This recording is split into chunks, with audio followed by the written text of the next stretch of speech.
looking well.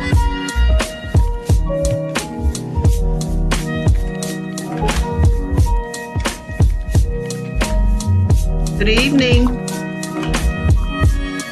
Good evening, Dr. Audrey. I'll make you Dr. Audrey. Dr. Audrey, please.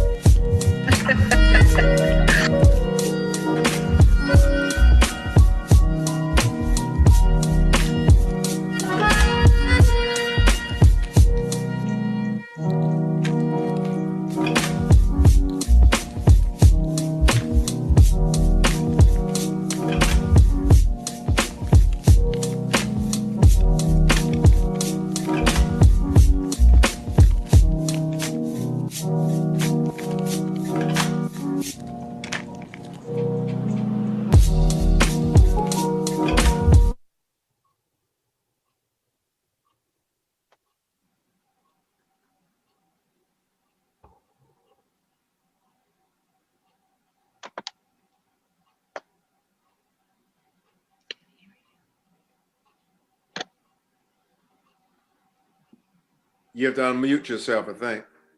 I'm good. Good evening, everyone. Good evening.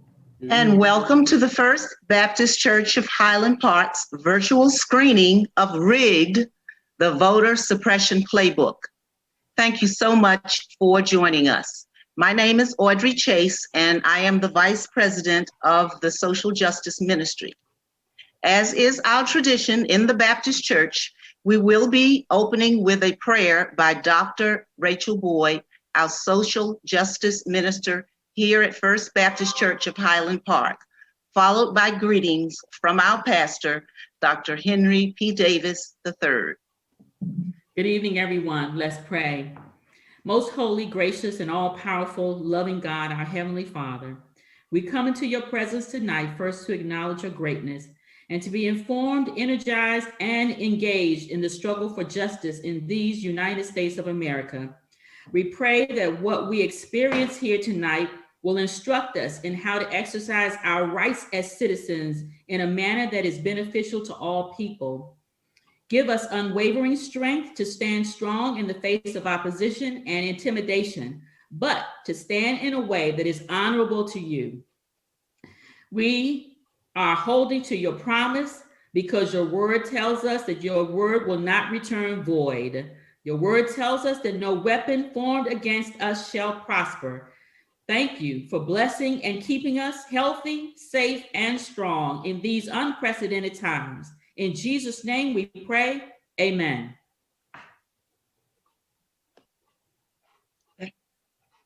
Pastor Davis. Certainly want to greet everyone. Delighted that you're joining us. Please start a watch party if you're watching on Facebook right now. And again, we salute our social justice ministry. This is such a critical time with the Tuesday election. Many of you have already voted in some shape or form. If you have not, make sure that you plan to. You still have, here in Prince George's County, you have another day tomorrow to do early voting. And so please go out, please make sure that we are part of this process. Again, we're looking forward to tonight, looking forward to the information and the film we're getting ready to view.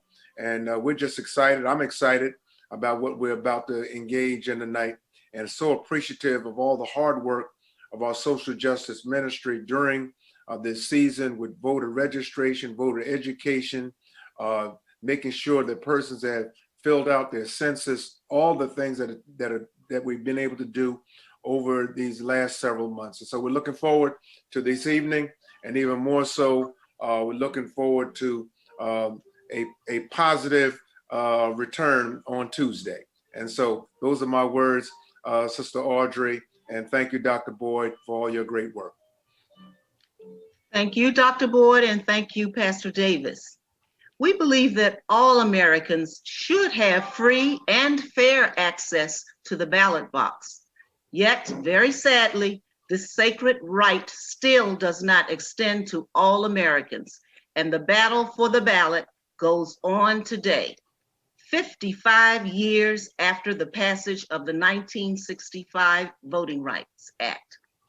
Tonight, we are going to screened a troubling documentary about how American democracy and the right to vote is under systemic attack from Ohio to Georgia to California. After the film, we will have a thoughtful panel discussion on the topic of democracy in the time of COVID-19. Now, let me briefly introduce the film we are about to see. Rigged, the Voter Suppression Playbook, was shot mostly in 2016 during the last presidential election. Not surprisingly, many of the same things that then candidate Trump said back in 2016 is he's saying again now, that the elections are rigged, that voter fraud is rampant, and the main offenders are people of color, or in his code, voters living in urban areas. But instead of talking about voter fraud at the polling places, as he did in 2016, now Trump and his cohorts talk about the vote by mail fraud. So the words have changed, but not the tune. Voter fraud is only one of the many nefarious voter suppression tactics revealed by Rigged. Rigged is narrated by acclaimed actor Jeffrey Wright, winner of both the Tony and Emmy Awards. So let's take the next hour or so to watch Rigged.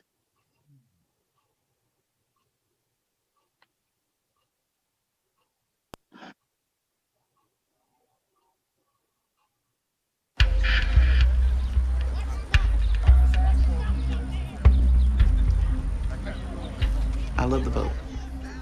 It was instilled in us to vote. My grandma raised me up and my sister up to vote. You know, when we turned 18, that was all right.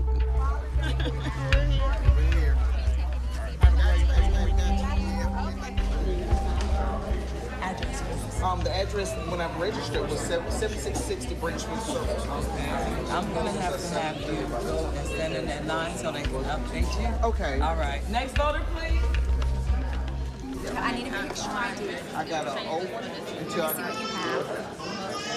Karen, is this your address? No, ma'am. Doing a video. You have something we can do. Yes, I'm at the bagging place. She told me I could not vote at all because I got to re-register because I'm nowhere in that system.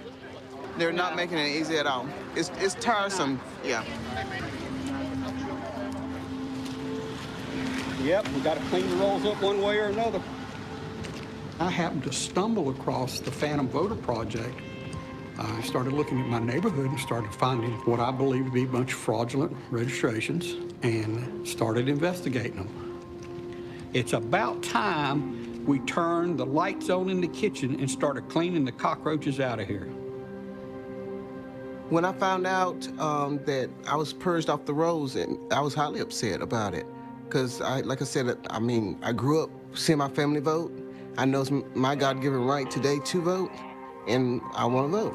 The challenge we have with the average voter suppression issue is that it's happening to people we don't pay attention to every day. And for the average citizen, it's not top of mind because it isn't as sexy, it isn't as violent, it isn't as present, but it can be the most insidious danger to our democracy. The board found probable cause to go forward on a total of 3,564 voter registrations, challenges, all of which were submitted by Mr. Michael Hires. Yariza Burgos, Robin Bruns, Christopher Carmichael, Tina Carmichael, Justin Christopher Carter, Rachel Cheryl Carson, Again, that's 3,564 of those challenges the board found probable cause on to go forward. This is a big win, really, as far as the numbers go, but good golly. This meeting is adjourned.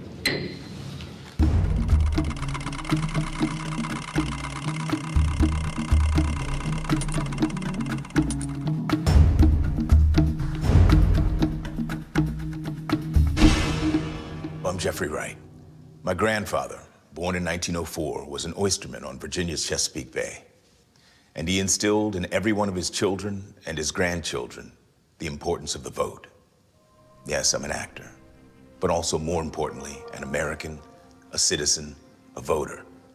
And I'm about to tell you a scary story about how the core tenet of our democracy, one person, one vote, is under attack. Today, American citizens are being wrongly purged from voter rolls, others intimidated not to vote. Meanwhile, state after state has passed new voter restriction laws, making it harder for all of us to vote. How did this happen? And what's the justification for this takedown of America's democracy? Well, this scary story starts in Chicago on a mild November night. The year's 2008. All right, let's do this thing. Everybody ready? Ladies and gentlemen, the next First Family of the United States of America. We have never been a collection of red states and blue states. We are and always will be the United States of America. The election of Barack Obama most certainly can't be left out of this story. That absolutely was a turning point. If there is anyone out there who still questions the power of our democracy, tonight is your answer. That election was such a big moment. It seemed there was this demographic tide and destiny had kind of taken over for Democrats, and that, we were going to see Democratic majorities and presidents into the foreseeable future. Because of what we did on this day, in this election, change has come to America. Barack Obama, he said, I'm going to turn red states blue. He said, I will compete in Florida. I'm going to compete here in the South, Virginia and North Carolina. I will have the audacity to challenge the Republican Foundation in Ohio and Indiana. And guess what? The Latino population is growing out here. It is the future of the Democratic Party. I will not only contest for it, I will win it. Whites in this country have voted Republican in every election since 1968. And for at least since 2000, all of the major minority groups, blacks, Hispanics, Asians, have voted Democratic. The data is very, very clear here. If you are losing the vast majority of Hispanic voters, and if Hispanic voters are the fastest growing demographic in your country, and you can't appeal to them, you lose. This is very simple. You lose. The 2008 election was the first election in which people of color were over a quarter of the eligible electorate. African Americans turned out at record numbers. This is an historic election, and I recognize the special significance it has for African Americans and for the special pride that must be theirs tonight. We did start seeing some major backlashes against the expansion of the rights to vote after President Obama came into power. I think it has to do with changing demographics, with people having anxiety over the browning of America. 2008 was the beginning of the whole demographic tide, the first election where we could see the demographics impacting. And if we continue to underperform in this multiracial world that is going to be America, the white voters are going to be a clear minority, the Republican Party will cease to exist. The future looked pretty daunting for Republicans at that time, and so there were those like me who said, we just have to do a better job of being compassionate conservatives, of expanding our ranks. But there were others that took a route where we kind of go down the road of figuring out how you turn out more of your people and less of the other guys. The road many Republican leaders chose amounts to what we'll call the Voter Suppression Playbook. Since 2010, they've created a number of plays or strategies to counter the rising demographic tide of non-white voters and to discourage younger voters. The first play was codenamed Project Redmap.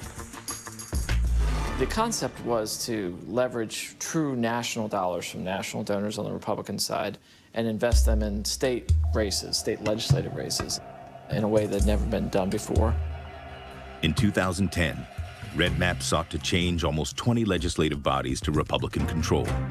To fund that, Chris Jankowski and the Republican State Leadership Committee recruited the Kochs, the billionaire brothers with their own political action group, Americans for Prosperity. There are about 400 very wealthy individuals now who are allied with Charles and David Koch in a kind of a rich people's political movement. They looked at the 2008 election as a catastrophe. With some $30 million in funding, Red Map launched the blitzkrieg of attack ads targeting Democrats running for state legislatures. Americans for Prosperity is responsible for the content of this advertising.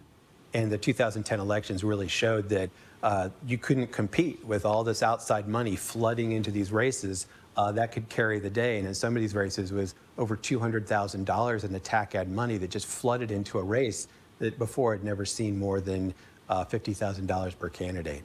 And Operation Red Map was looking at what are the states that we need to win the state legislatures and take control of state politics. North Carolina was at the top of the list. North Carolina is the true battleground. Democrats have the edge in terms of voter registration, followed by Republicans, and then independents are the fastest growing group of the electorate.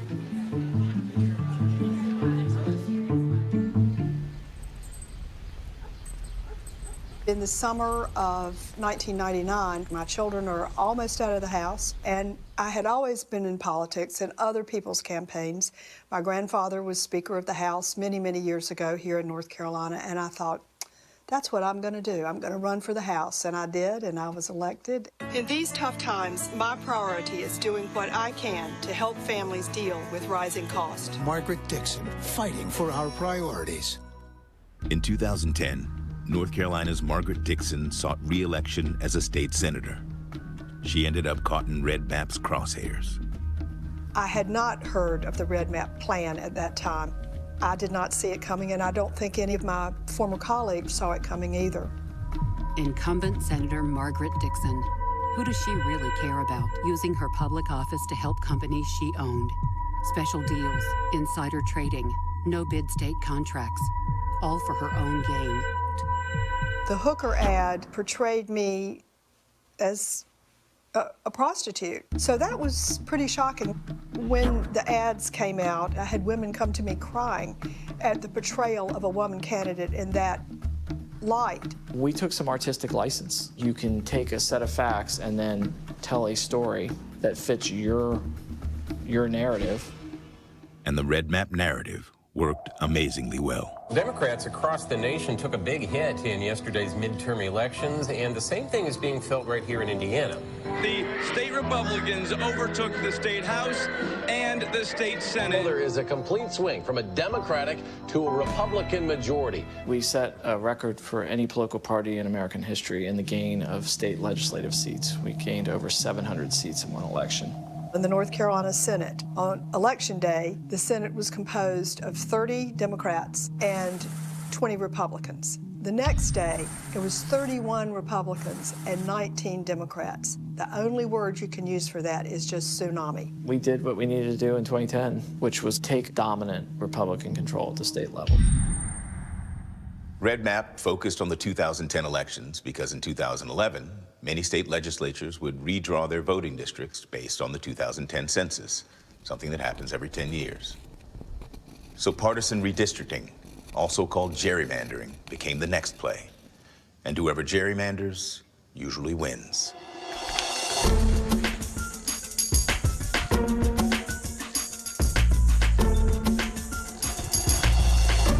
Gerrymandering involves primarily two different methods of dealing with voters of the opposite party. You can pack voters into districts, or you can crack them into districts to make them ineffective.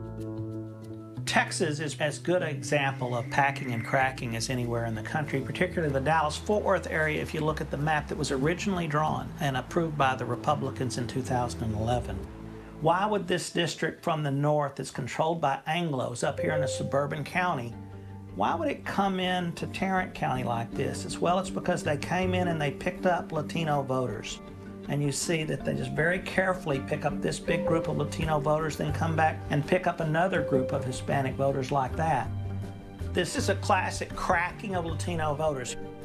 Cracking is taking the people of color and cracking them into as many districts as possible where their vote won't make a difference. Packing is putting as many African Americans or Hispanics into as few districts as possible. This shows District 30, which is this packed district. Well, to get a sense of how packed that district is, we're going to shade both African Americans and Hispanics together. So the black plus Hispanic population, then in purple, you start to see what's going on. You've got a district here that virtually doesn't have anything in it except purple. Classic way of undermining minority voting strength.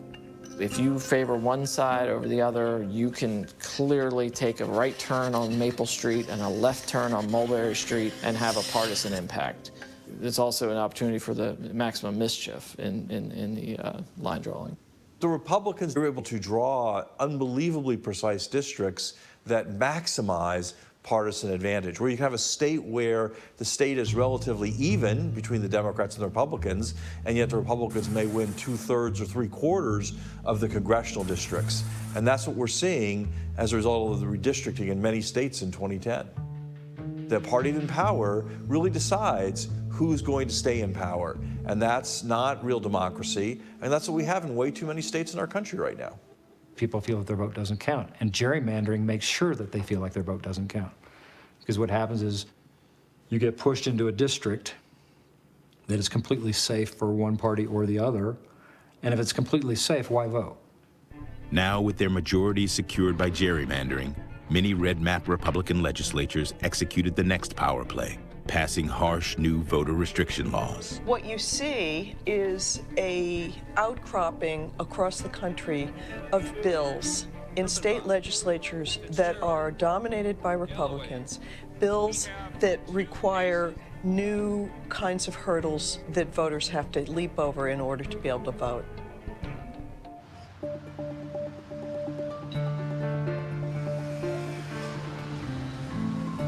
In 2011, Wisconsin, a red map state, debated a new voter ID law.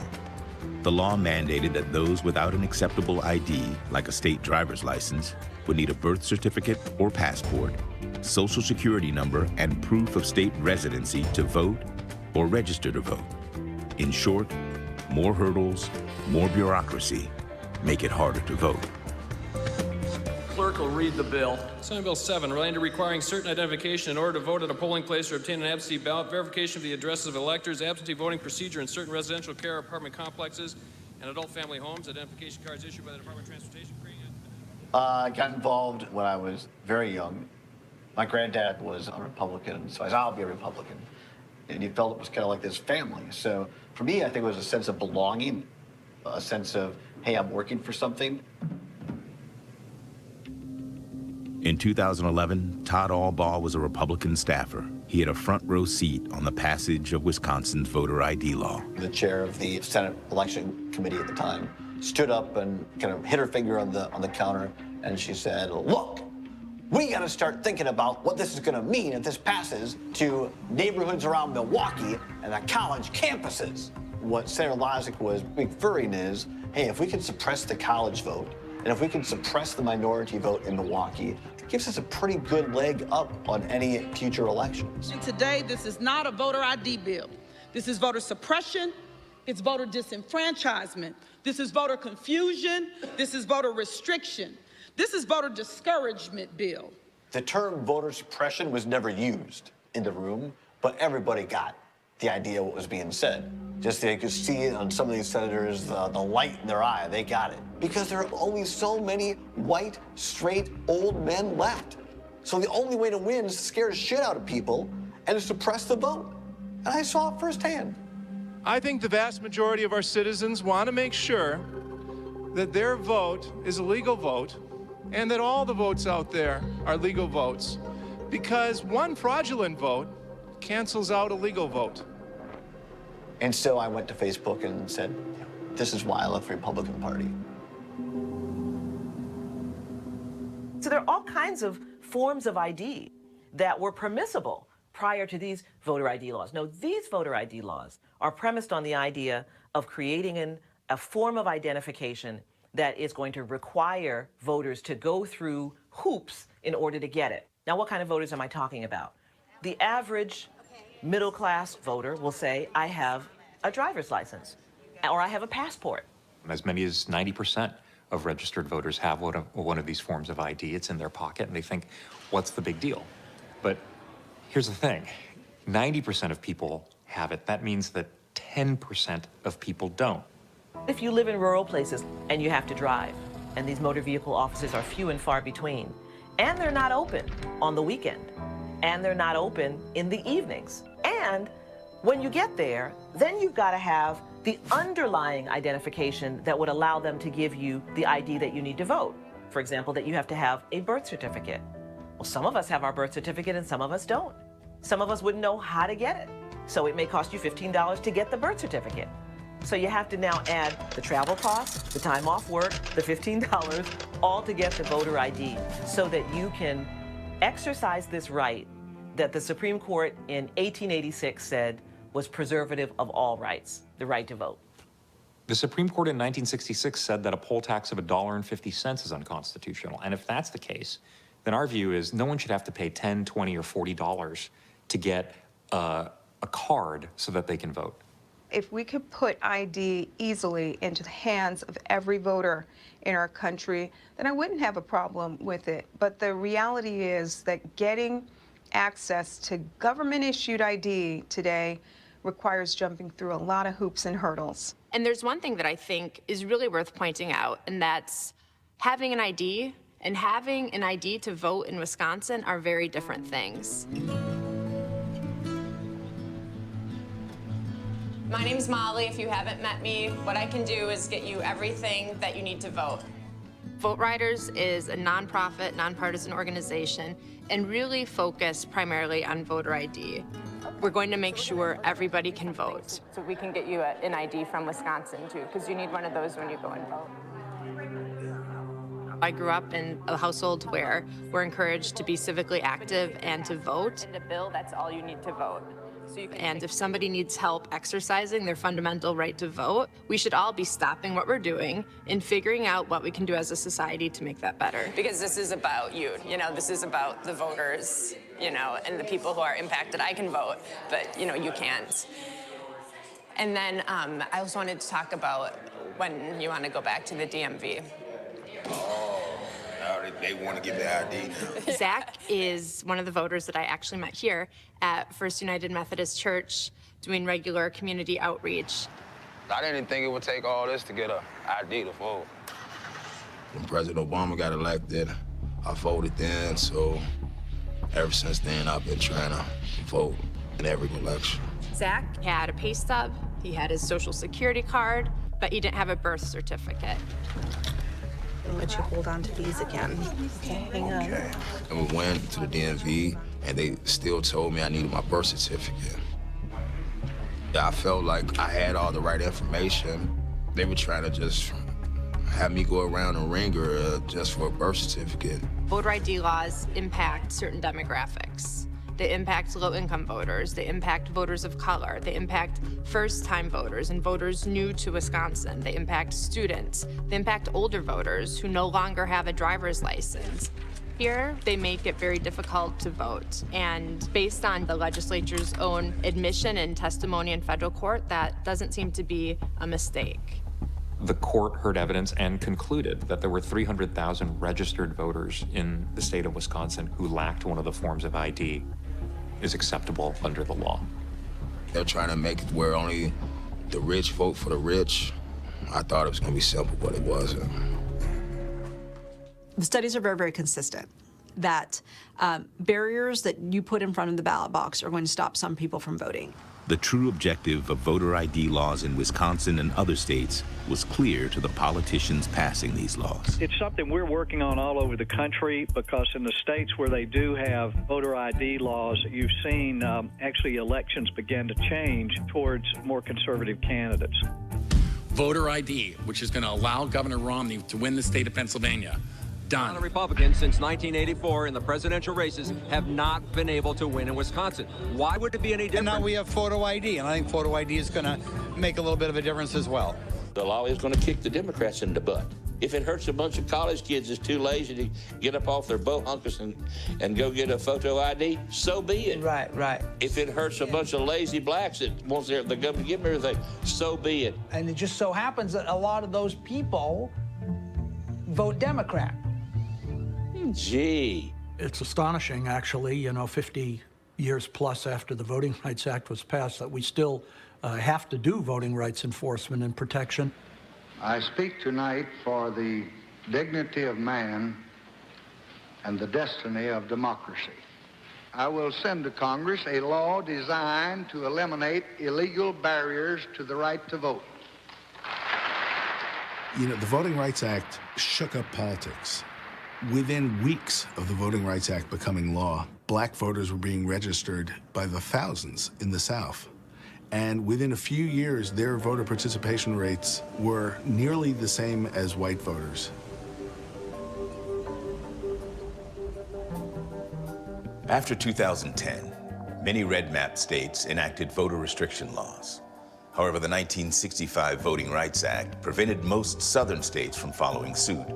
The act required that those states seek approval or pre-clearance from the U.S. Department of Justice in order to change their voting laws. Well, this was a problem, since the South is key to Republican success. So some of the same conservative groups that fueled Red Map now funded a Supreme Court challenge to the Voting Rights Act. The goal? Do away with the pre-clearance requirement. The case was called Shelby County versus Holder.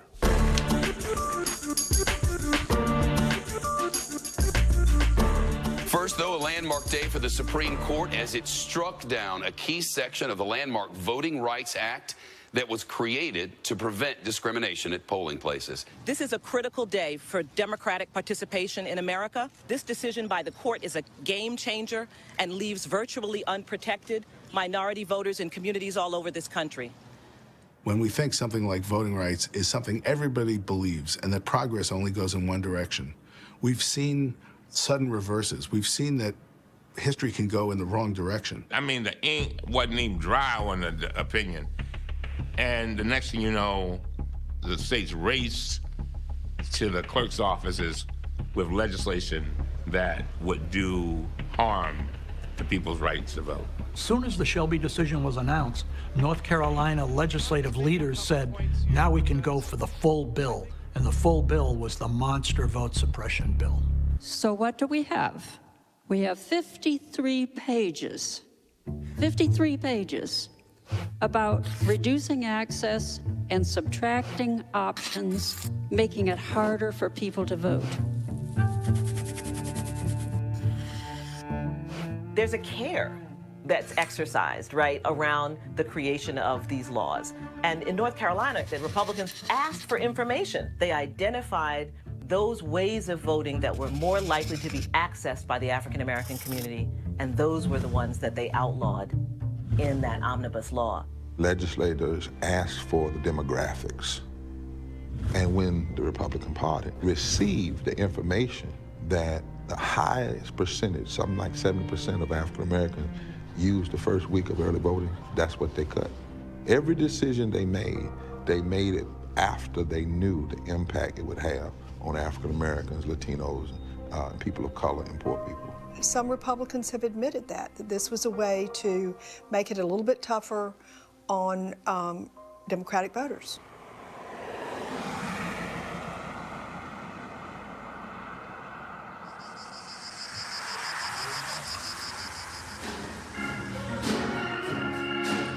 And for a moment, I want to have a grown-up conversation about racism. You see, racism is not just about somebody calling you the N-word. Most modern-day racists are too smart for that anyhow.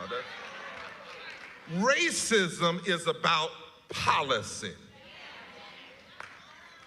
Racism is about the ability to take your prejudice and implement policy.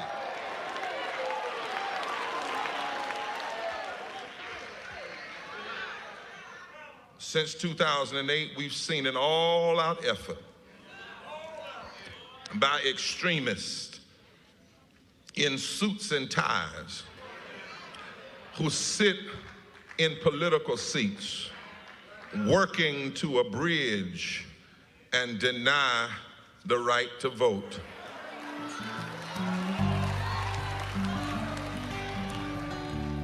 I have 500 years of ministry in my family on my father's side. So when I decided to go to college, I picked a school that had no courses in religion. Because I didn't want to go into ministry. I wanted to go to law school. and that was my intention. But I had a very spiritual experience in 1984.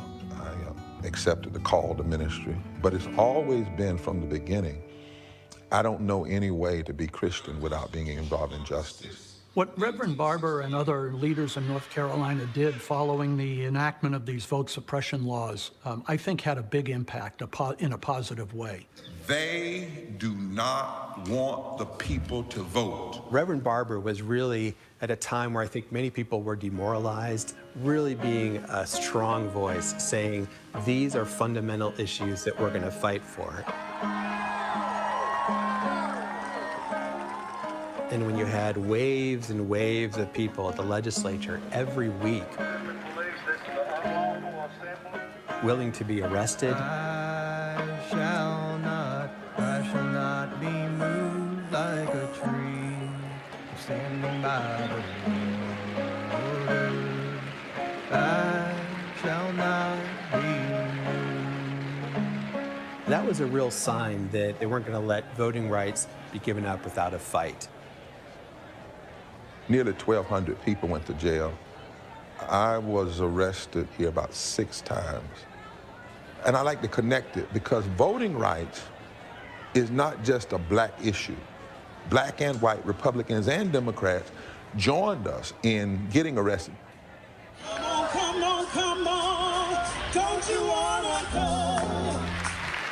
I am Rosa Nell Eaton, 92 years old. I am before you today to speak on voting rights. I am fed up and fired up. I said fed up. Fired up. Fired up. Thank you so very much. And so we had this ritual that at the end of the rally, everybody that was going in to be arrested would line up. So I saw Miss Eaton going in the line with her walker.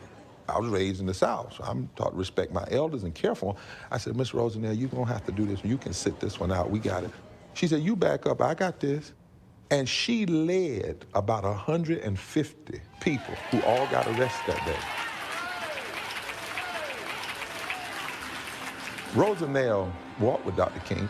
Dr. King encouraged and inspired her. She's registered thousands of people to vote in her life. She's faced the Klan. She wasn't always nonviolent because she had seen the Klan burn crosses in front of her yard.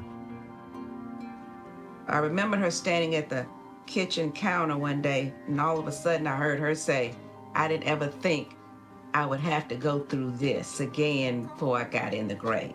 And I knew she was dead serious because she thought certain battles were already fought. To justify new voter restriction laws like North Carolina's HB 589, politicians needed a cover, a compelling reason to fix an election system that wasn't broken. This helped give rise to the so-called voter integrity movement, which took off after Obama's 2008 election.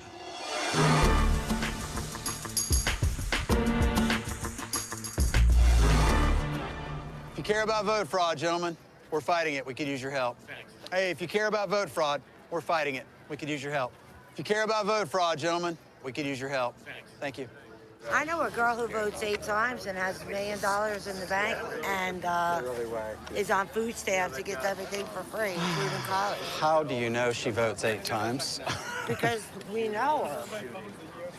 She does. Would you call me later after the election? Before I launched the Voter Integrity Project, I was a military officer, retired lieutenant colonel in the Air Force. I became worried that this is a fragile system that depends on people being fair and honest. If you're worried about vote fraud, here's how we're fighting it tomorrow. We could use your help.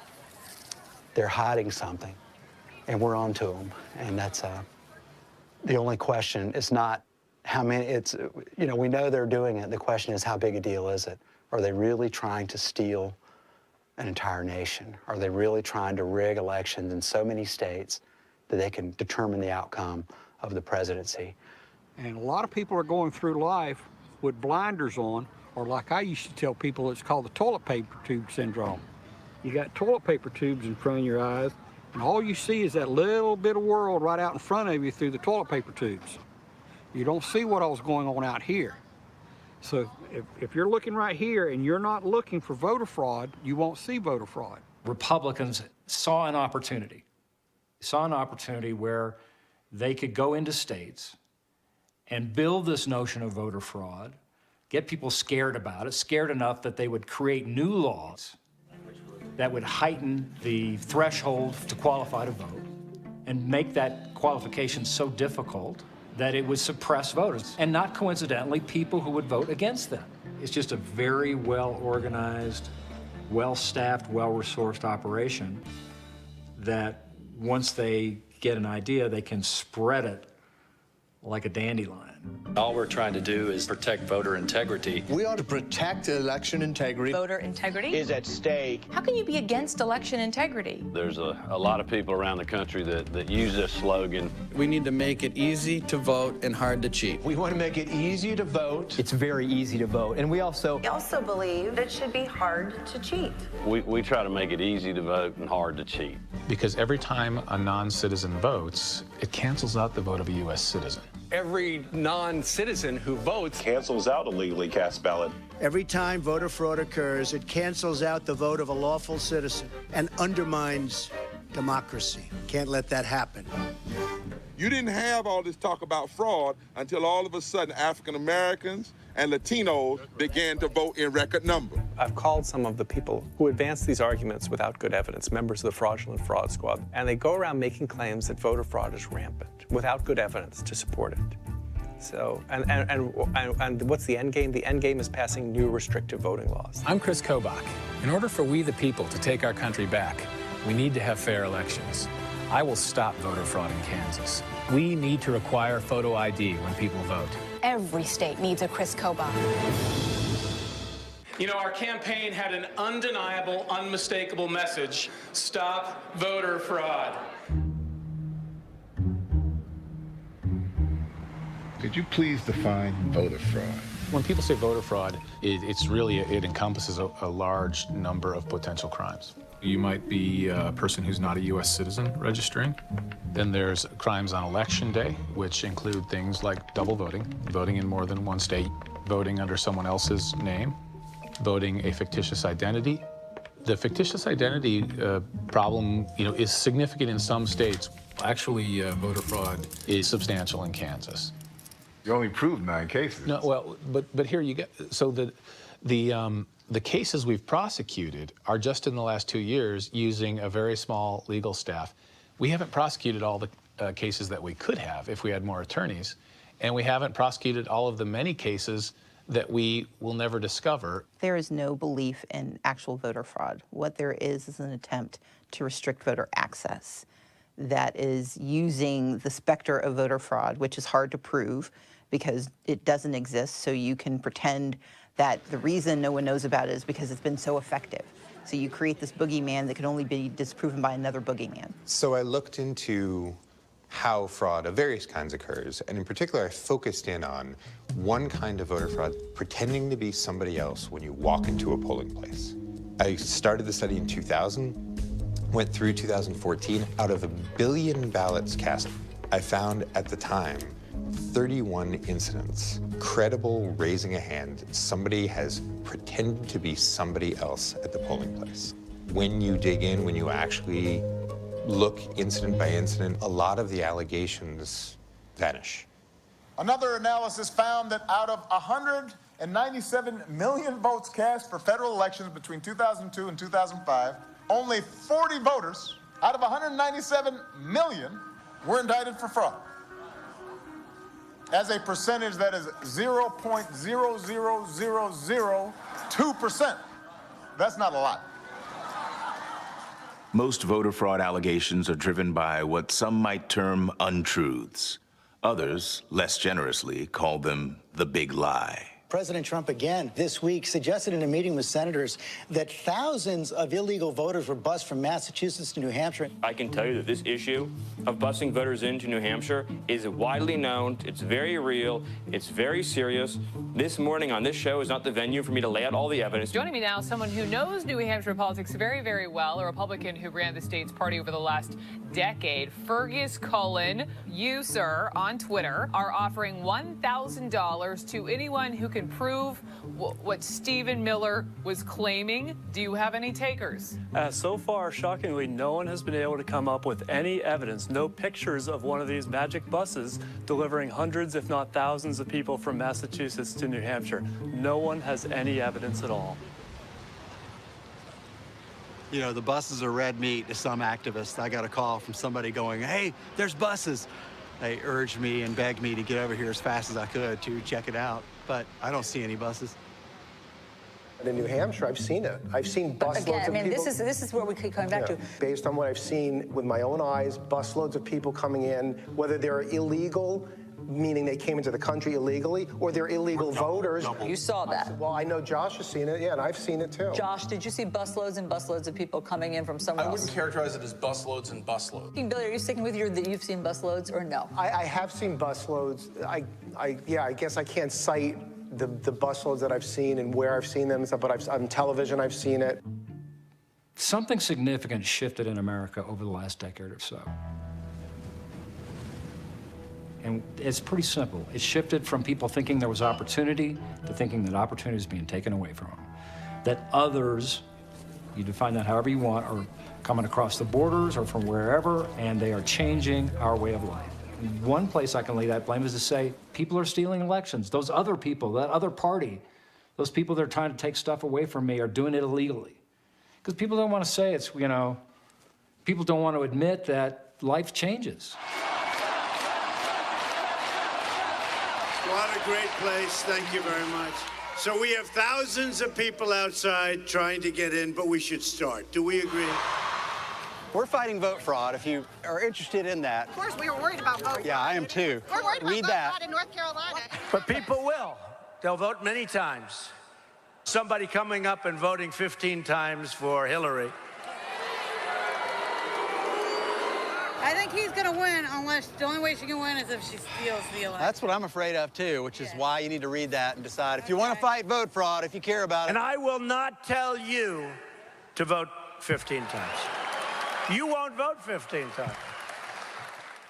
In 2016, for the first time, a major party presidential candidate, Donald Trump, and his vice presidential running mate, Mike Pence, were preaching the gospel of voter fraud and rigged elections. Do you agree with your running mate, Donald Trump, that polling places in this country are going to be rigged? In recent years, we've had instances, proven instances of voter fraud, and that's why... The 2016 election offered a perfect opportunity to see how the Voter Suppression Playbook was working in real time. The first stop, North Carolina.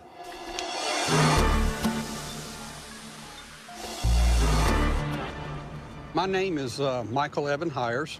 I'm a 100% disabled veteran. I'm not married. I have the time, I have the skills, and have the desire to make sure that every American vote is legally cast. The Voting Integrity Project is interesting. They've always had a bit of a gadfly, renegade, vigilante voter fraud, crusaders. They claimed that thousands of non-citizens were voting in the state where they would challenge voters at county boards of elections, and then they couldn't prove that really any of those were true. Is there anyone in the audience today who received a notice that if they wished their name not to be removed from the voter rolls, they should be present? Stand up then and give us your name, please, ma'am. Randy Burkett. Okay, sir. John Mckeeson. Well, North Carolina has a provision where a citizen can challenge the right of another citizen to vote. It's been on the books forever. Who else is going to know who's registered to vote unless another citizen does it?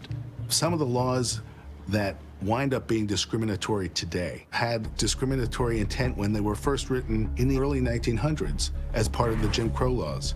For example, voter purging laws to cleanse the rolls. And this was typically used in the Jim Crow era by whites who who were trying to prevent newly enfranchised African Americans from having access to the ballot box. Michael's methodology involves finding voters that the state identified as inactive. These people have missed 2 federal elections, so they were listed as inactive. And I started sending letters to these inactive voters on the Cumberland County voter rolls. The ones that came back marked by the post office as undeliverable are considered evidence that the voter no longer resides at that address. And Mike challenged those voters. Voter challenge envelopes were marked "Do Not Forward." If a resident moves in the district, even across the street, he or she will not receive the notice their registration is being challenged, or even know to come to the Board of Elections hearing to contest the challenge. Now let's move on to Mr. John Lamont Mckeeson Jr.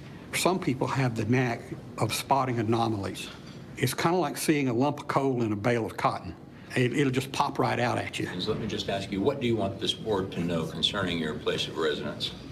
I do live and have lived at 7790 Stony Point Road. It says 7790. Mm-hmm. Okay, this says 7770.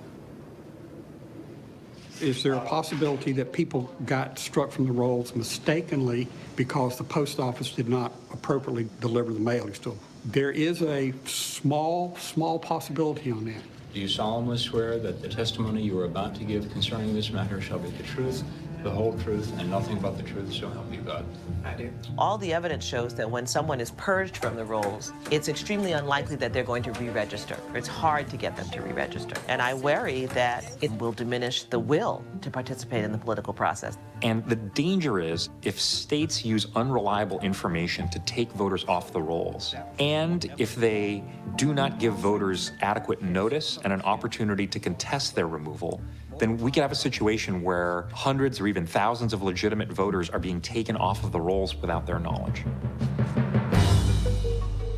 To reverse Mike Hires and Jay Delancey's voter purge, as well as purges in other North Carolina counties, Reverend Barber and the NAACP asked a federal court to intervene. Good morning. Persons were engaging in an attempt to get voters purged, especially African Americans. We are fighting this. We believe and we hope that the courts will agree with us and we will have an immediate temporary restraining order. Reverend Barber, that guy's made a name for himself. Congratulate him on a well-funded. He has a lot of out-of-state funding money, and he knows how to play that race card better than anybody I've seen, and really since the heyday of Jesse Jackson and Al Sharpton, he has played that race card so well. The NAACP filed a voter suppression lawsuit against the North Carolina Board of Elections, and today they won that case with a federal judge declaring that all voters purged from the voting rolls must be reinstated.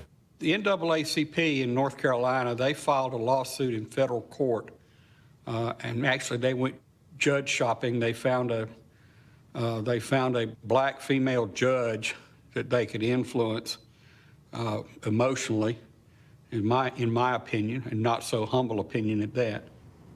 Those of us who are the descendants of people who had their cars blown up outside of churches right here in North Carolina when they were inside the church organizing for voting rights. When you come from that kind of lineage, you're not going to allow some loudmouth bigot to intimidate you. The courts have said, you know, you can't do any of this kind of stuff in the last 90 days. But they're going to put all these names back on the roll. We had a guy who worked for 2 years and got over 6,000 names removed in Cumberland County. And they claimed that we were targeting blacks. I would be glad to get drug into federal court because that will give me the opportunity to expose the problems that we have in this state. I get 3 hots and a cot and full medical care if I go to jail. Except, how are you going to put me in jail for following the law? The next stop, Rock Springs, Texas. Here, a local sheriff seemed to be practicing an old-fashioned but effective voter suppression technique, voter intimidation.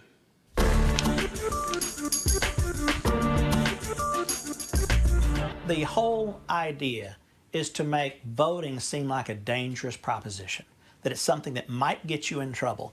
And again, what that does is over a period of time, it insulates Republicans against the effect of African American Hispanic population growth.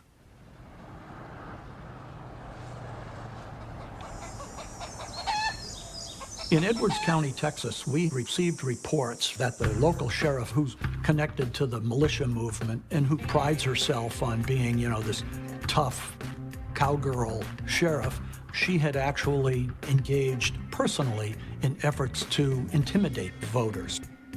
The issue of voter fraud has been very prevalent since I've been here. They're tired of, you see it, you know it, everybody around you knows it. Why isn't someone doing something about it? Who's 814? Frank, thanks for you. 814, how long has he been here? He's been here since the first of the month. Since the first of the month? Yeah. The sheriff has alleged people voting incorrectly that have not. She has threatened to investigate people for illegal voting that have not. She has someone in jail now.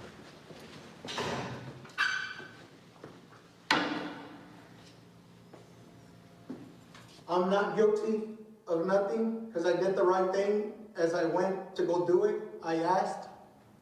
The gentleman is under arrest for voter fraud and voter impersonation. He's accused of impersonating his grandfather. There's no way a 40-year-old man is going to be mistaken for someone who's almost 100 years old. In the first case, he went to prison for delivery of a controlled substance. Once he was on parole, he pretty much knew he wasn't supposed to vote. It was just probably catch me if you can or ha ha ha. I don't really know the motive behind it. I guess maybe one day he'll tell us. But at this point, he's just kind of trying to play the victim. I do feel that it was a mistake that was done by the ladies working the poll in not actually comparing the date of birth. The date is clearly stated on the registered list as 8/9/1915. Now, Manuel was on parole. He should not have voted, but the election officials shouldn't have allowed it either. He asked if he could vote. That tells me that he didn't know if he could or not.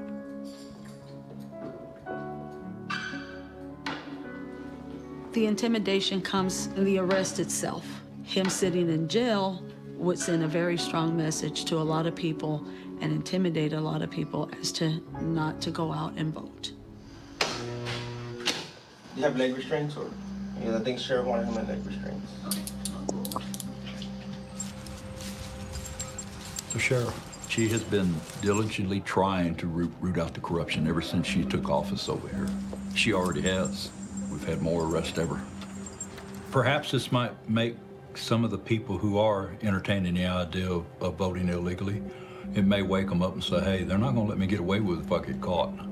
This county has the highest rate of voter fraud allegations with the Secretary of State and the Attorney General's office than any of the other 254 counties in the state. Houston's got 10 million people in it. We've got 1,100, and we have a higher rate of voter fraud? Please. And there was one additional stop before Election Day 2016, Jefferson City, Missouri, where state legislators were debating a voter ID requirement for the November ballot.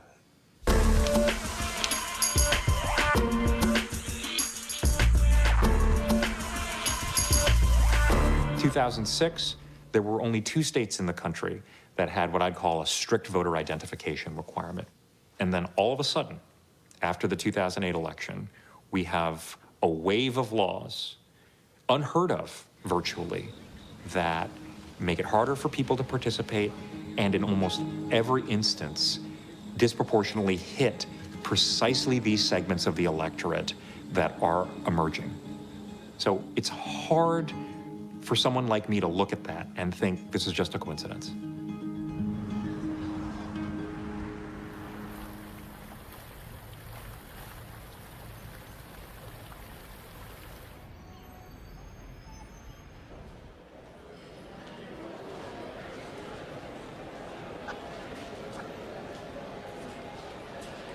House Bill 1631 has been from the very start about integrity in our election process here in Missouri. Pure and simple.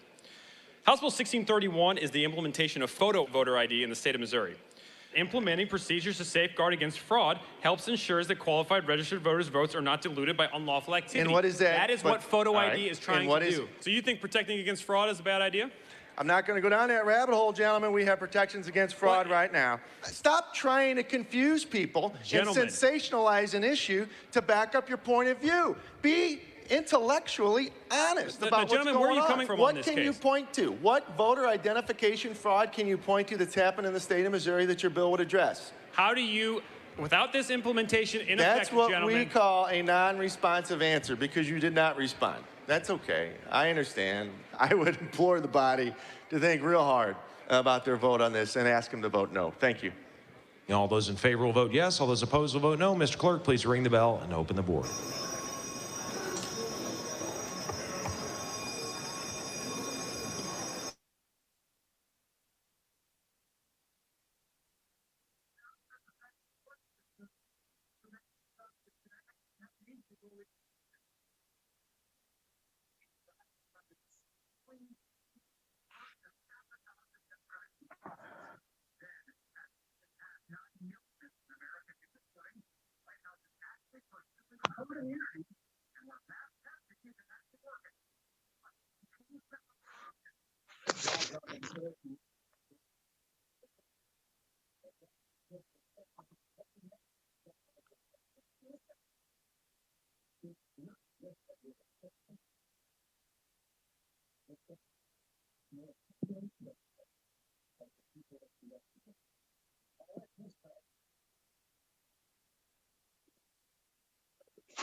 and something that I don't take lightly.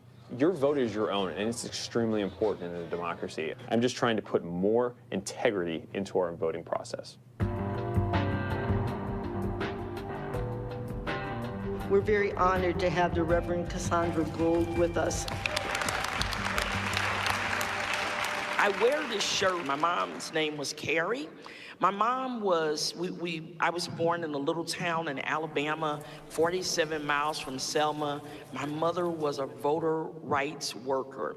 I really used to get sick of my mom's stories about what it meant to be in Selma and how she marched and how she was there before Dr. King. Mom, I don't want to hear about Selma anymore. I mean, we got it made now. We can actually go and vote.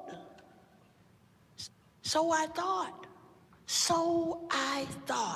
Voter restriction laws are designed to take us back to the time that my mother was fighting in Selma. It's dancing on the grave of civil rights workers who gave their lives so that people could vote. It is not just about photo ID. That is code word for let's cut out some citizens. And who are the legislators to get to decide who gets to have a right that they already have? Let's vote no on Amendment 6. So you voted yes on Amendment 6? Oh, you voted no. Okay, great. Yeah. In the summer of 2016, while Missouri mulled the pros and cons of voter ID, federal courts struck down or modified a number of the more restrictive voting laws passed after 2011. In another important story tonight, North Carolina's law requiring voters to show photo ID was thrown out by a federal court that said the law was designed to bar Black Americans from the polls. This is the third time this month that similar laws were struck down, the others in Texas and Wisconsin. These court decisions frustrated advocates of voter suppression legislation. The next play would need to include changing the federal courts, but that would have to wait for another day.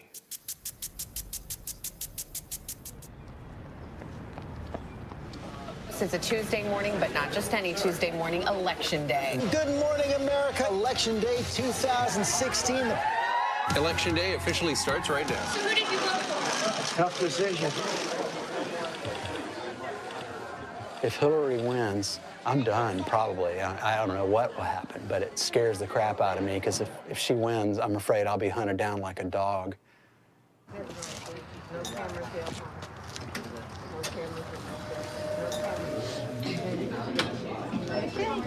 You took it. Thank you, ma'am. Appreciate you coming. Morning. My name's Michael Hires. Michael Hires. It's a pleasure to meet you.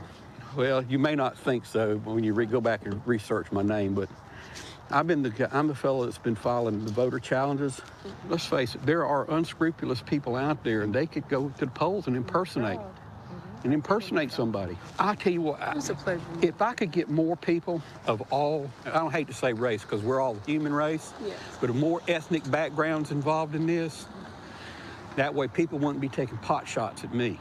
The NAACP is hot as a pistol at me right now, claiming I'm suppressing the black vote. Well, I think you would. They're accusing me of targeting minorities. Okay. They're throwing mud on the wall and trying to get it to stick. Really, people like you. But if you're interested in getting involved, look up voterintegrityproject.com. I will remember that. Right now, I have to go on late for work. Okay. Well, have a good day. Have a wonderful day.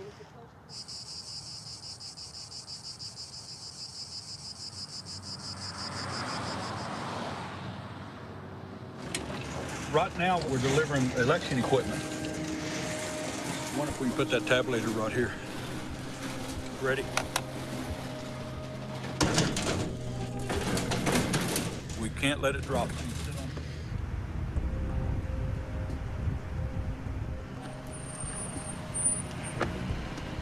Hey. How's everything going? Good. You on top? I don't know. Wherever God tells me to do, that's all it's going to be.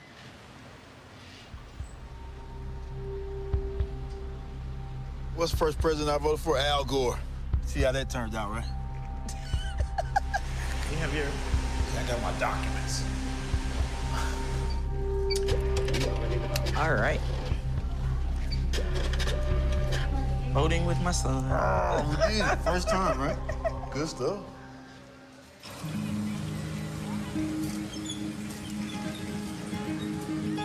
What we're going to try and do is have data collectors sitting there passively collecting data on license plate numbers, see if we can figure out which people, if any, are going from voting location to voting location.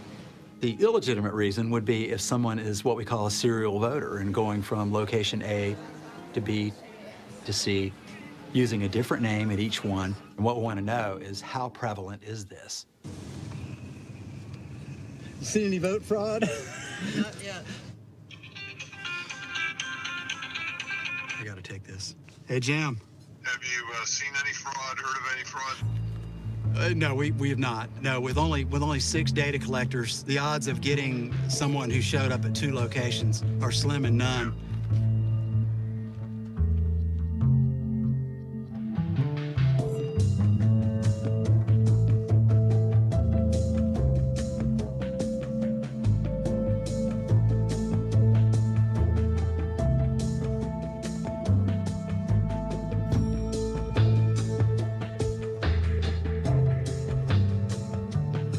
Say to Jada Lancey and Mike Hires? Basically, if you want to challenge me, please contact me first. A challenge is a challenge, and if I challenge you to a chess match, I need you to play with me. At least come back, show me what you got. So,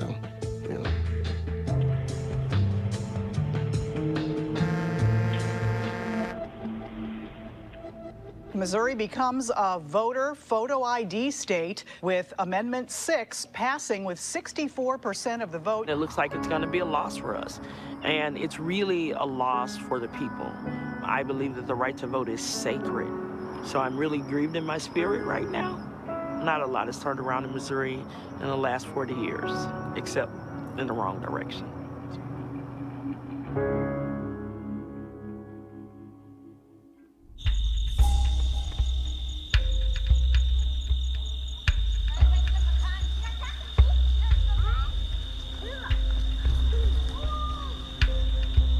Got one? Pamela Elliott, Republican, 61.8% of the votes. John Harris, Democrat, 38% of the votes. Just blessed, really.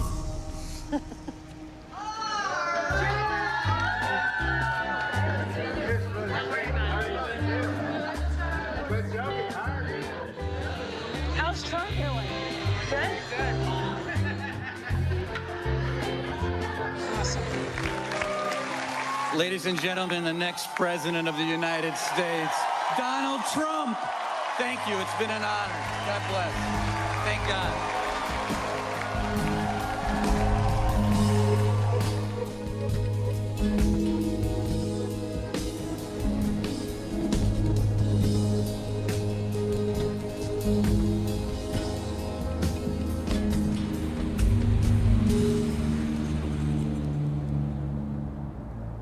President-elect Trump has been quite active on Twitter, and he said, in addition to winning the Electoral College in a landslide, I won the popular vote if you deduct the millions of people who voted illegally. The president-elect is absolutely correct when he says the number of illegal votes cast exceeds the popular vote margin between him and Hillary Clinton. Our next guest, Greg Phillips, first tweeted the claim that 3 million people voted illegally. Do you know, and can you prove right now, that 3 million people voted illegally? Yes. Do you have the proof? Yes. Will you provide it? Yes. Can I have it? No. If you look at voter registration, you look at the dead people that are registered to vote, you're going to find, and we're going to do an investigation on it. But 3 to 5 million illegal votes. Well, we're going to find out, but it could very well be that much. After the 2016 general election, I called all 50 secretaries of state, managed to reach 49 of them, and never found more than 1 or 2, at tops 3 or 4, suspected instances of fraud. Not proven, but suspected or alleged. Many states had none at all. Recall that what curtailed widespread voter suppression in the 2016 elections were rulings by federal courts overturning or amending many of the new voter restriction laws. And now, with a Republican Senate and White House, Republicans could nominate and confirm their own judges. A new day was coming.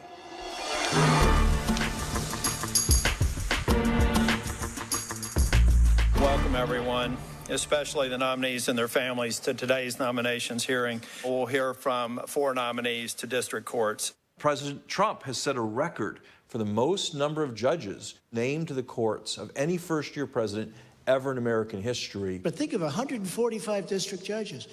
That's world-changing, country-changing, USA-changing, and we have unbelievably talented, smart, great people being put in those slots. And so whatever protection against voter suppression is coming from the courts is going to be eroded by the impact of this vast wave of Trump judges.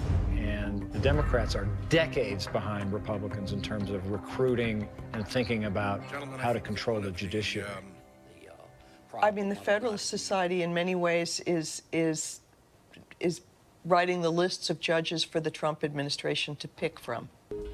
The Federalist Society is the creation of billionaire right-wing funders like the Kochs. They helped get it off the ground in the first place. The Republicans have found a formula that's allowed them to win, even though the demographics of the country are changing. We can reassure ourselves that those strategies can only work for so long, but the question is for how long? And what if so long is a very, very long time? The Voter Suppression Playbook is complete. It's part and parcel of the same malevolent and dark strategy. Cut a few voters here, a few voters there. Discourage others from even taking the time to cast a ballot. In short, undermine the sacred American principle of one person, one vote. So just to finish up, you see what's happening? The process is rigged. This whole election is being rigged. As Donald Trump has said so many times, the elections are rigged, but in a much different way than he claims. They're rigged to stem the rising demographic tide of non-white voters and to discourage younger voters. Clearly, the voter suppression playbook is working all too well. We need all of our institutions of power to protect the right to vote. We need the legislature to protect the right to vote, we need the executive to protect the right to vote, and we need the courts to protect the right to vote.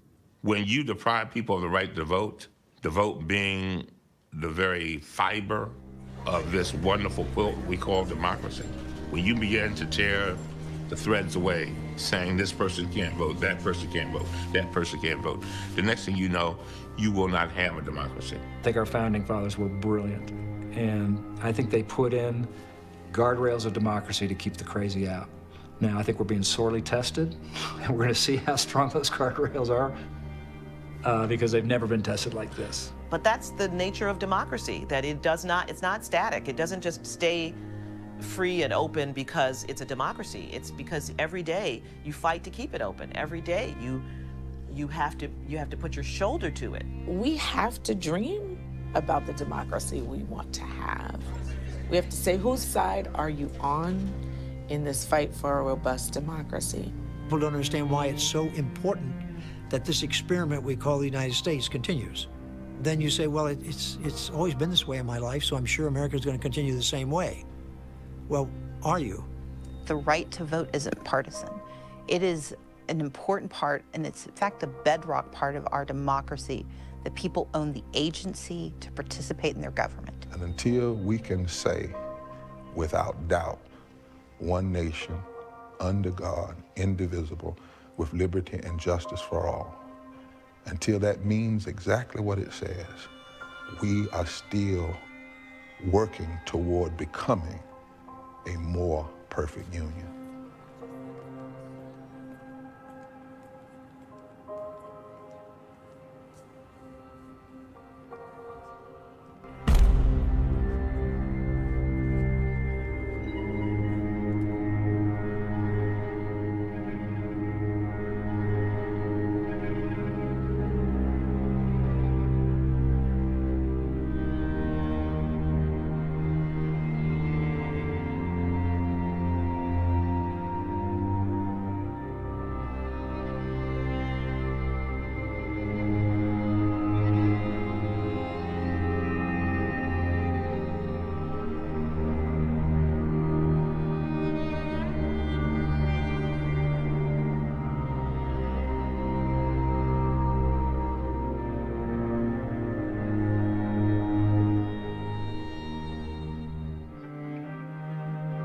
If you want to know more about what you can do to defend America's democracy, go to our website, riggedthefilm.com. I'm Jeffrey Wright. Thanks for watching.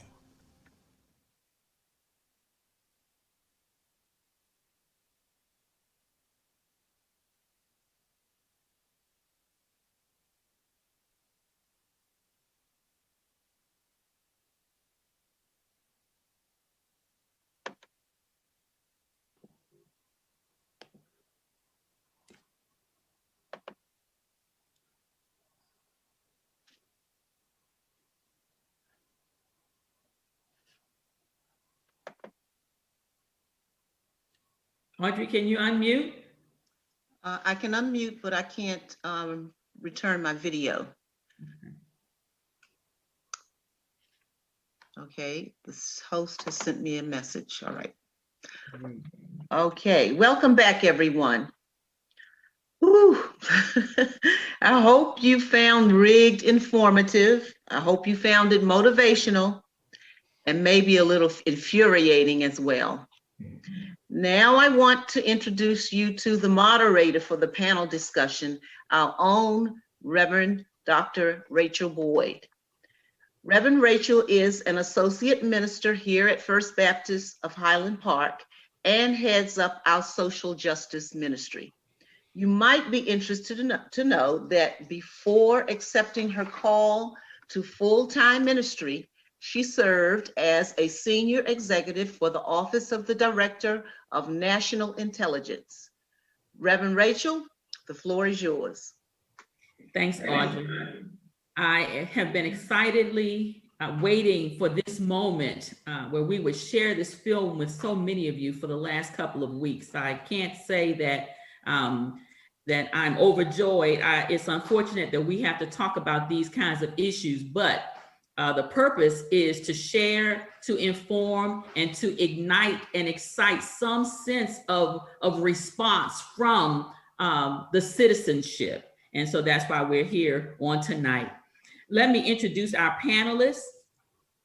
Freddie Colston is a chief election judge for Prince George's County, Maryland. He is also a professional parliamentarian, having worked in that role with the African Methodist Episcopal Church, the U.S. Foreign Service Association, the American Postal Workers Union, and Grambling State University Alumni Association, among other organizations. He graduated from Grambling State University and received a master's in media technology from the University of the District of Columbia. Additionally, our panelist, Tim Smith, is an executive producer of Rigged, an Emmy Award-winning documentary and television executive. He has worked for the PBS NewsHour, Newsweek Productions, MSNBC, and now the American Issues Initiative, which produced Rigged. He is a graduate of Brown University and received a master's in journalism from Columbia University. Please post your questions to our panelists on the Q&A tab, not the chat tab, but on the Q&A tab. And we'll get to those questions after I've asked a few of my own. I also want to ask my esteemed panelists if they would try to keep their responses to less than 10 minutes. Good evening, Tim, and good evening, Freddie. Freddie, the first question is for you. What do you expect to happen with voting this fall in Maryland? And what is the state of Maryland and Prince George's County in particular doing to make this a fair and free election? Thank you. Good evening. And thank you for having me. In the state of Maryland, if you have a heartbeat, you can vote. Let me repeat that again.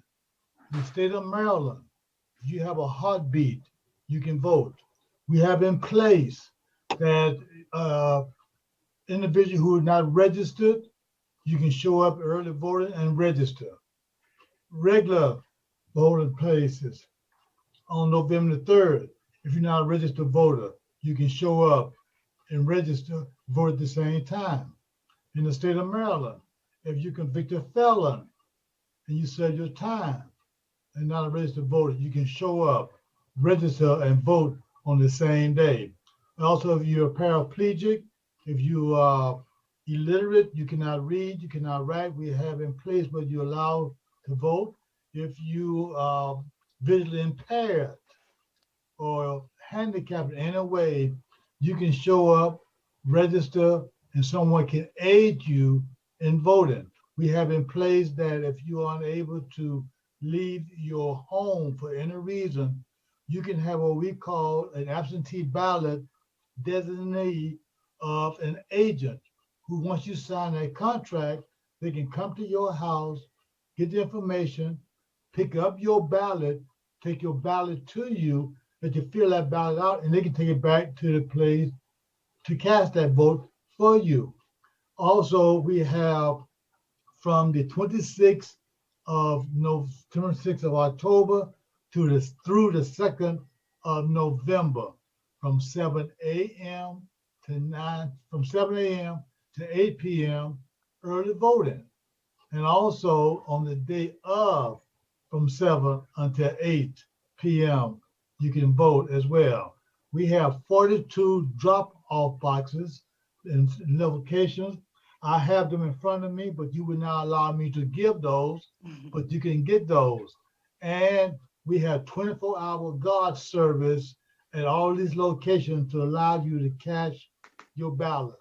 Also in the state of Maryland, if your name is on the roll you have received an application for an absentee ballot.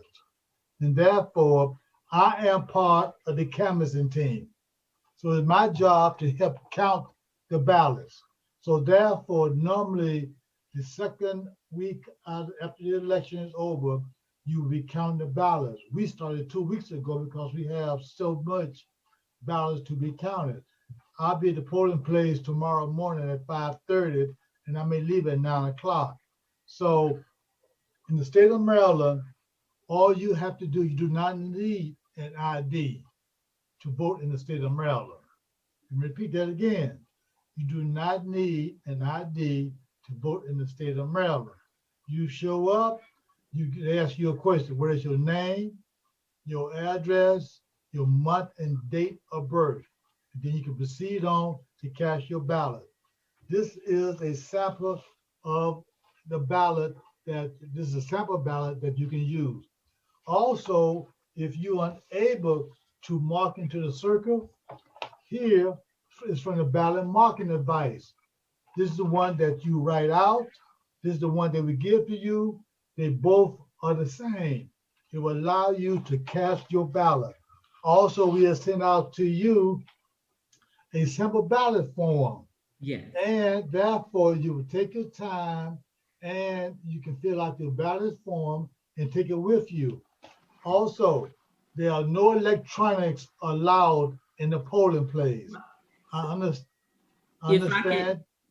If I could interrupt for just 1 minute as you go into some information about what happens at the polling place. We'll get to that question a little bit later. But we do want people to understand that they have to be 18 years of age in order to vote in Maryland, at least 18 Yes, by the date of the vote. That is correct. But also, we have students who are 17 can come and assist in that process. So we start training them early.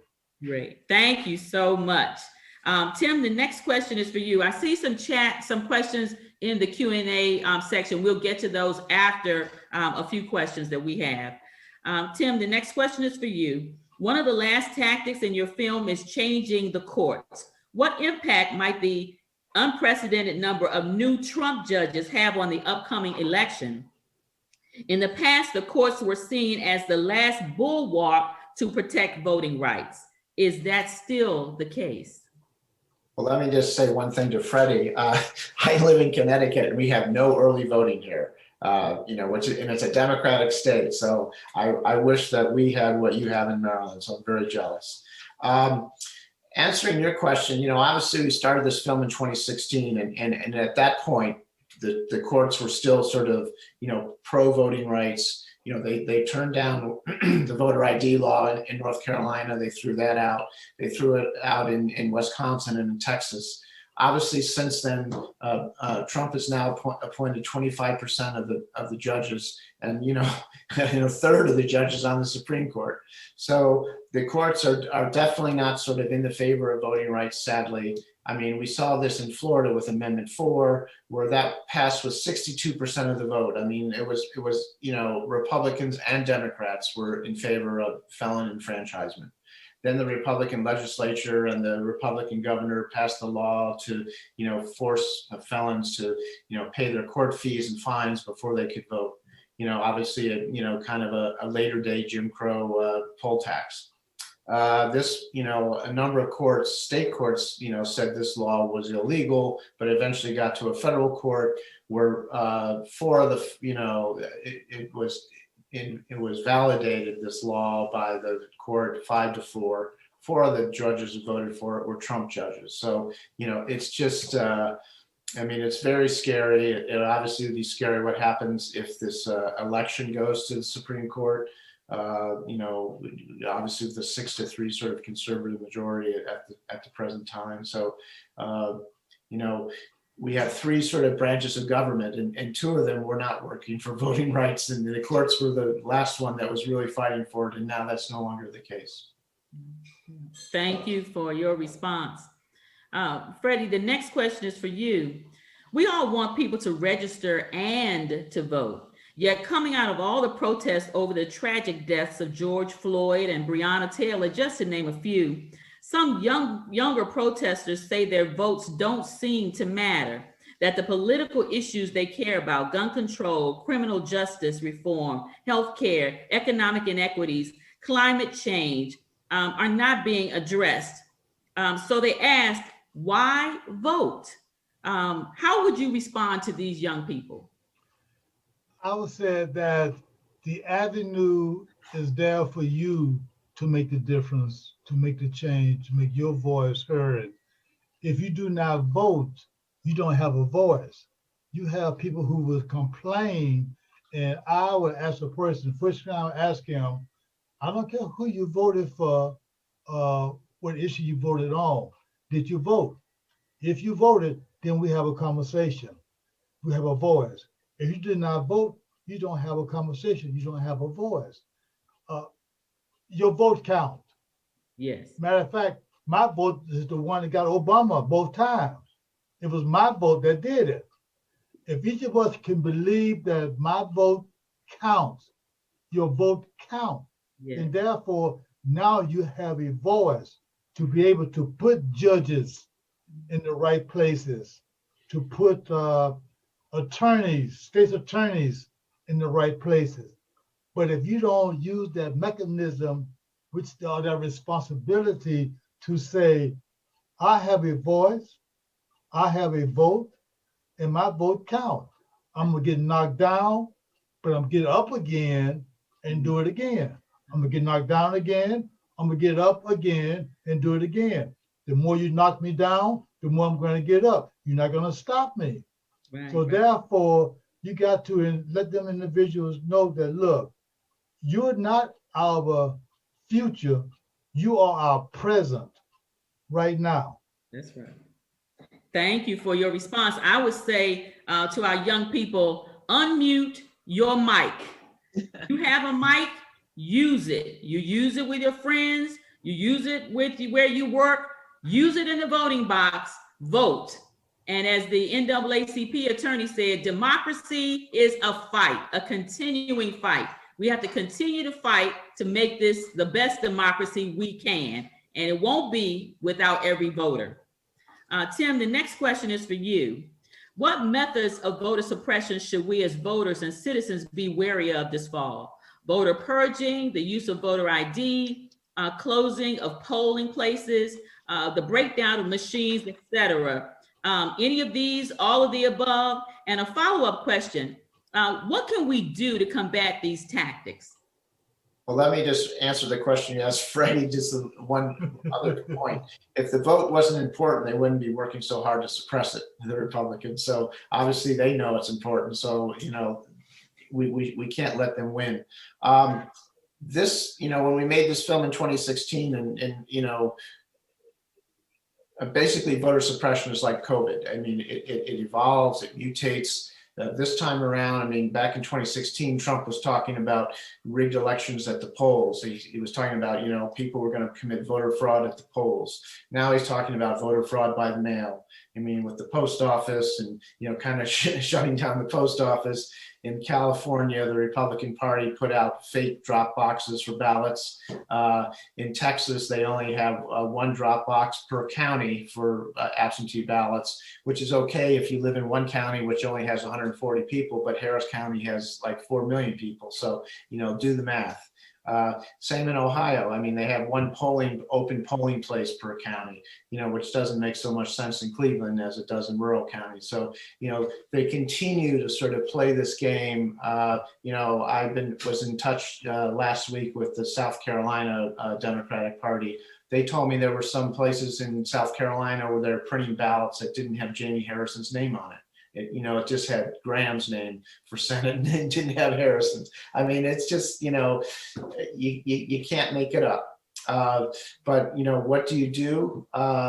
There's one thing you can do if you think you're being denied the right to vote is to call 866-OUR-VOTE, which is run by the Lawyers Committee for Civil Rights.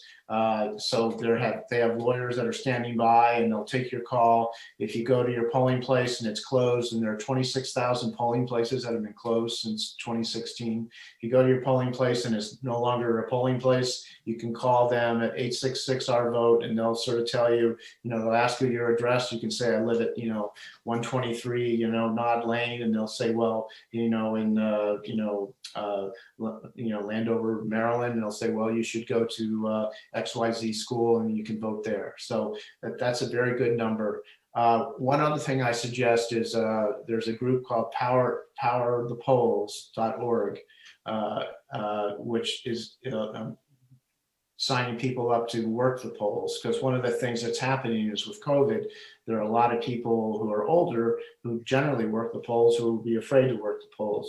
As you may know, in Milwaukee, in the April primary, they had 180 polling places in Milwaukee. Well, they could only sort of staff 8 or 5 during the primaries. So, I'm very worried with COVID spreading that we really need kind of younger people to sign up and, work the polls. So, that's another idea, because if there aren't polls, people aren't going to be able to vote, aren't poll workers. Thank you for your response. I'm happy to report, and Freddie, you can correct me if I'm wrong, that we called to see if we could get some individuals to be judges and poll workers, and we were told that they were full. They had all of the judges and poll workers they need. We have 11 early voting centers and 40 or 41 voting centers that will be open on election day. So here in Prince George's County, we seem to be ready for the vote. Okay, that's good to hear. So let's take a few minutes and take a few questions from our Q&A tab. The first question is, do you have any idea what happened to Mr. Himes in North Carolina? Well, Mike Hires, as far as I know, he actually left the Voter Integrity Project. He got sort of discouraged by it, or I'm not sure why, but he left shortly after we, shot the film. So he's no longer involved with the Voter Integrity Project.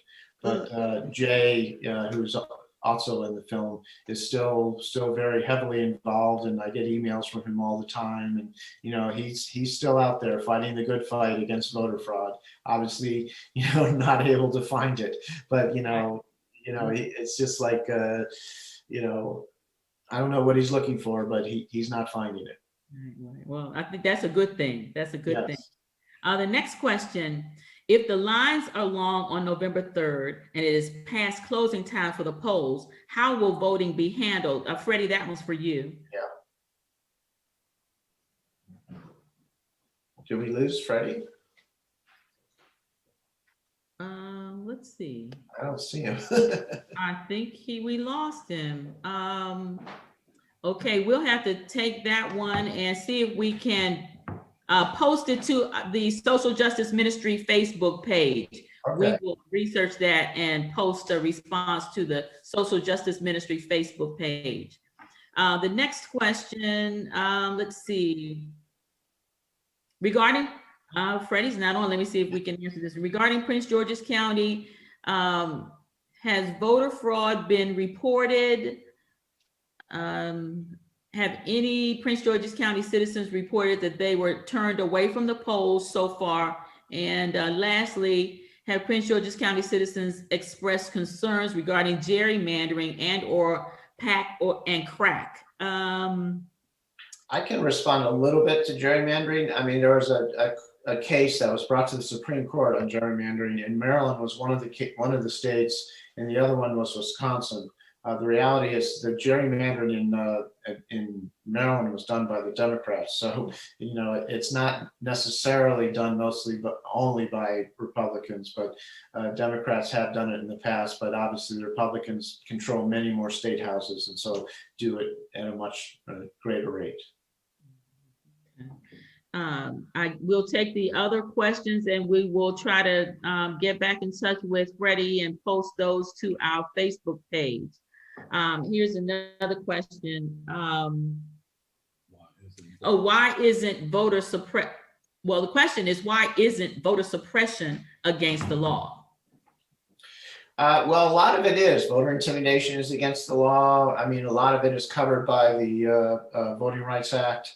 The only trouble is, it takes years and years of litigation. I mean, that's why the pre-clearance clause was so important, that the Justice Department would sort of step in, on these, voter ID laws, before they actually went into effect. Now, basically, it's retroactive, and it can take years before, some of these voter suppression laws can be overturned. Thank you. Let's see. There's another question for Freddie. How are young people being recruited to operate our polls? I'm sorry, I don't have an answer for that one. We'll have to take that one and post a response to our chat. Audrey, can I ask you to capture these, please? I can also say one thing about young people. They are voting early at an unprecedented rate. So that is always encouraging. People always talk about how young people don't turn out for elections. They actually turned out at a very high number in 2018, and it seems like they're turning out at an even higher number this year. So that's very encouraging. Great, great. Let's see. Why did they change the Voting Rights Act after the election of President Obama? Well, it was actually in 2013, so it was 5 years into his administration. But I think they changed it because they wanted to sort of suppress the vote of non-white voters. Obviously they wouldn't say that, but that seems to be the sort of unconscious desire. And remember, the Republicans had the majority in the Senate, so. Right, and they also had the majority on this. It was a 5-4 decision. It was all the conservative justices who decided, to do away with the pre-clearance clause. I mean, if you remember when Ruth Bader Ginsburg passed away, they talked about her minority opinion on that Supreme Court decision. Basically when it's raining and you have an umbrella and you don't get wet, you say, well, I don't need this umbrella, so you throw it away. And, so that's basically what she thought of the pre-clearance clause. It was basically stopping voter suppression, but if you threw it out, then you would get wet. Mm-hmm. Thank you. Let's see. The next question is, what can anyone do to dismantle the playbook?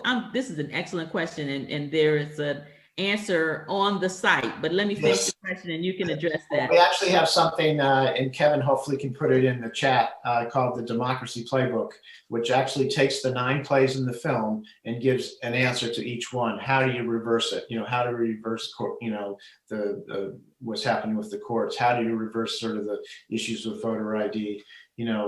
So it really gives you real strong plays, things you can do. I see it now in the chat section. It's called the Democracy Playbook, and you just have to click on that link and it'll take you right to it. It's only 2 pages long. Thank you. There's a lot of wonderful information on the rigged site, as well as the video itself and trailers for the video. So please invite your family and friends to go and take a look at the site if they weren't able to join us tonight. Let's see if there's another question. And let me sort of talk about one other thing we have, which is on YouTube. If you go to YouTube and type in Voting Right Voices, we have a channel on YouTube, and it has wonderful sort of 5 to 6 minutes interviews, with Elijah Cummings, with Sherilyn Ifill, with a lot of the sort of voting rights leaders that we interviewed for the film. And we cut the interviews we did down to basically 5 to 8 minutes with, video in it. And it's very nice, very inspiring. Great, thank you. Let's see. We are at about 8:46. I don't see any additional questions in the Q&A. Audrey, do you see any additional questions? Okay. No, I don't. Thank you. A couple of things. If you go to Maryland Board of Elections or Prince George's County Board of Elections online, you can get answers to a lot of your questions about voting this year. Also on our fbhp.org site, the Social Justice Ministry has a plan for voting. And while the answers to your questions may not be there, there are links that are active. You can click right on the plan. It'll take you right to the appropriate site, and you'll be able to get answers to the questions that you have. Additionally, on the rigged site is information about organizations that are supporting voting and fighting voter suppression. Of course, the NAACP, the Advancement Project, yeah, there's another one in the Campaign Legal Center, the Lawyers Committee for Civil Rights. Yes, there is a wonderful list, and those organizations are available to anybody. As a matter of fact, I can tell you that the Advancement Project has a wonderful wealth of information on their website, to include videos. So please do feel free to check them out. Audrey, back over to you. Thank you. Thank you very much, Lauren, Rachel. Very much. Okay. All righty.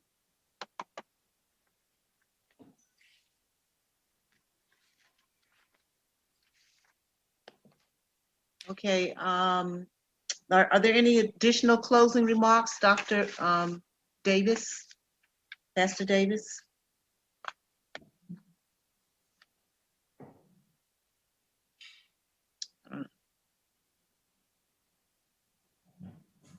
There he is. You have to unmute. No, everything's been terrific. I mean, I think this has been very informative evening, everything that we've been able to hear, and so good to see Congressman Elijah Cummings. We miss him, and but the entire evening has been just phenomenal. Thank you. Well, let me just say thanks to everyone who participated. Thank you, Pastor, for joining us. Thank you, Tim. And in his absence, I think Freddie got bounced off the feed, but we certainly thank him for his presence and his information, wonderful wealth of information specific to Prince George's County. We just want to leave everybody out there with the notion that voting is critical, not just for some people, but for everyone. Exercise your right, exercise your vote. Your vote is your voice. It is important. Thank you for joining us tonight. We thank and we pray that God will continue to bless and keep and just keep everybody safe and healthy. Be strong. If you see something, report it. Don't just watch it happen, and don't get involved in a negative way. Report it to the right people. Report it to the election judges. Be safe, vote, enjoy. God bless everyone. Thank you. Good night. Good night. Thank you. Good night, everyone. Bye-bye.